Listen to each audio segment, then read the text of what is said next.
দীর্ঘ 10 থেকে 12 দিন ধরে পানীয় জল সরবরাহ বন্ধ থাকায় উত্তপ্ত হয়ে উঠেছে কৈলাসহর উপ অঞ্চলের গোলকপুর এলাকা।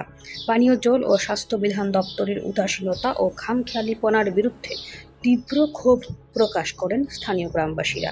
মঙ্গলবার দুপুরে খালি কলসি হাতে রাস্তায় নেমে গোলকপুরে রাস্তা অবরোধ করে বিক্ষোভ প্রদর্শন করেন তারা। অবরোধের জেরে ঈশান চৌধুরী পাড়া থেকে শ্রীরামপুর যাওয়ার রাস্তায় সম্পূর্ণভাবে বন্ধ হয়ে যায় যান চলাচল। অবরোধের দুই পাশে আটকে পড়ে নিত্যযাত্রীরা ও বেশ কিছু যানবাহন।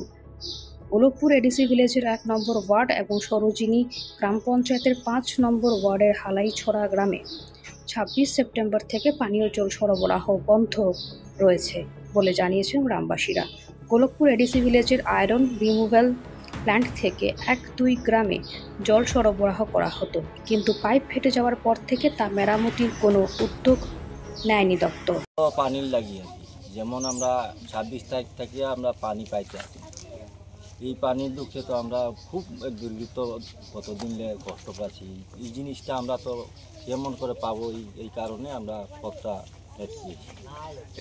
মানে এই যে 10-12 দিন ধরে জল পাইতেছেন না, এই ব্যাপারে কি স্থানীয় পঞ্চায়েতরে জানাইছিলেন? সবরে জানানি বা স্থানীয় দপ্তরে জানাইছিলেন? জানানি। কি করছে তারা?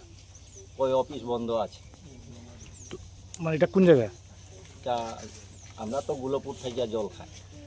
আপনারা যে আজকে রাস্তা অবরোধ করছেন, যারা যারা আছেন, এটা কোন এলাকার মানুষ? আমরা হালাইছড়া পঞ্চায়েতেরই। মানে মূলত কোন জায়গায় জল পাওয়া যেতেছে না? আমরা 5 নম্বর ওয়ার্ড এবং গোলকপুরের 1 নম্বর ওয়ার্ডের। হালাইছড়া 5 নম্বর ওয়ার্ড আর গোলকপুরে 1 নম্বর ওয়ার্ড।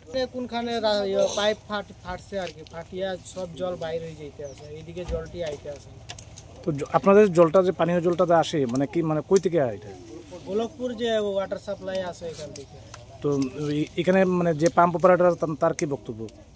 কইতে আছে যে এখন অফিস বন্ধ আছে, এখন লেবার মানে মিস্ত্রি পাইতে আসি না, অফিস খুললে আইব। পাম্প অপারেটর ও জনপ্রতিনিধিদের একাধিকবার জানানোর পরও কেউ কোনো ব্যবস্থা নেননি।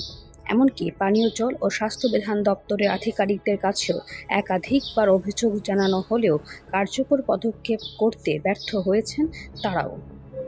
অভিযোগ গ্রামবাসীদের, দুর্গাপূজার সময় অফিস বন্ধ ও শ্রমিক না পাওয়ায় পিছিয়ে দেওয়া হয়েছে কাজ বলে জানিয়ে দেওয়া হয়েছে গ্রামবাসীদের।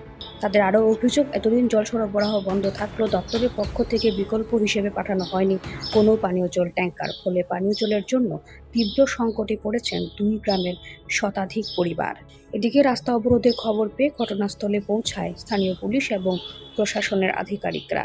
দপ্তরের আধিকারিকরা ঘটনাস্থলে এসে পাইপ সরাই করে পানীয় জল সরবরাহ স্বাভাবিক না করলে বিক্ষোভ চলবে বলে জানিয়ে দেন গ্রামবাসীরা। ভিও রিপোর্ট, নিউজ নাও।